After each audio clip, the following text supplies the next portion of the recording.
Eesti Perearstide Selts esitas silmapaistvaks nooreks eestlaseks doktor Alina Terepi. Alina on noor perearst, kes on suutnud teha päris mitu väga olulist asja. Esiteks tema oma nimistu ja tema oma perearstikeskus. Ta on Jürisse ehitanud ühe väga kvaliteetse, väga hea ja hästi funktsioneeriva perearstikeskuse, kus on päris mitu nimistut. Aasta tagasi meie doktor Terepiga käisime esimest korda Ida-Virumaal. Me otsustasime tookord, et töökeeleks sellel reisil me valime vene keele. Ta saavutas ülihea kontakti kõikide meedikutega ja ta suutis panna meedikud esitama ka neid küsimusi, mida enam muidu võib-olla esitada ei julgeks. Sellest ajast on doktor Terep olnud pidevas ühenduses kõikide Ida-Virumaa perearstidega ja pereõdedega. Ta on vastanud nende küsimustele, ta on teinud regulaarseid videokoosolekuid.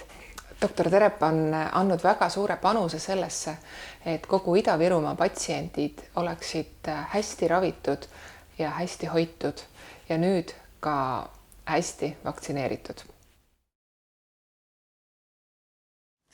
Ma töötan perearstina ja kuna perearsti töö on hästi mitmekülgne, siis mul õnnestuski valida mitmed suunad, millega ma tegelengi.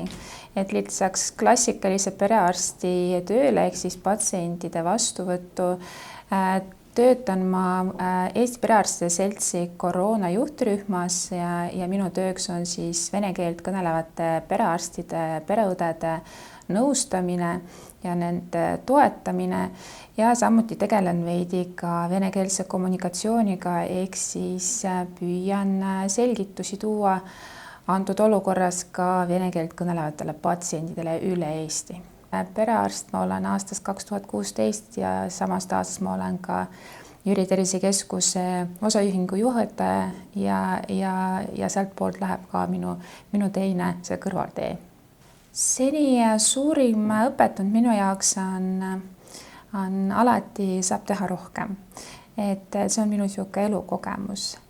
Ja suurim väljakutse, mis elu jooksul minul on olnud, ei olegi seotud koroonakriisiga nii paradoksaalselt nagu see on.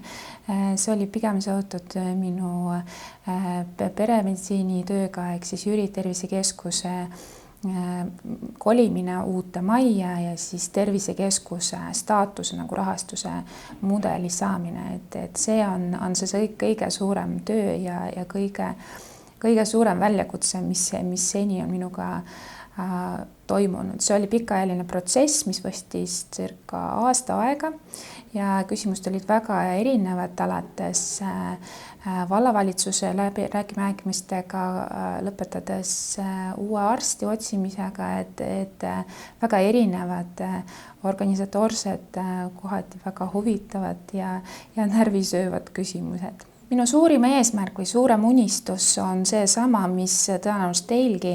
Ma tahaks, et see koroonakriis lõpeks, et kõik rahuneks ja koroonaviirus jääb meiega koos edasi elama, siis oleks kõik kontrolli all.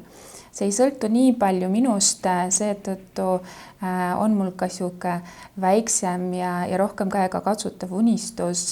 Mina tahaks, et meie tervisekeskus, Jüri Tervisekeskus oma riskirühma patsiendi vaktsineerimisel saavutas hõlmatust 70%, et me nüüd üheskoos liikumegi sinna eesmärgini.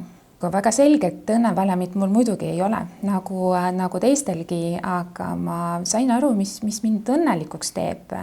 Mind teeb õnnelikuks, kui ma osalen mingisuguse tegevuse asja või protsessi loomisel.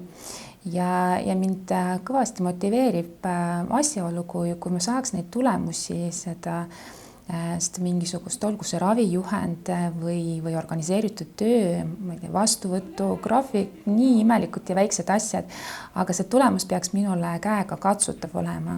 Et see teeb mind tõesti õnnelikuks, kui ma saan näha, et mis minu töö tulemus on.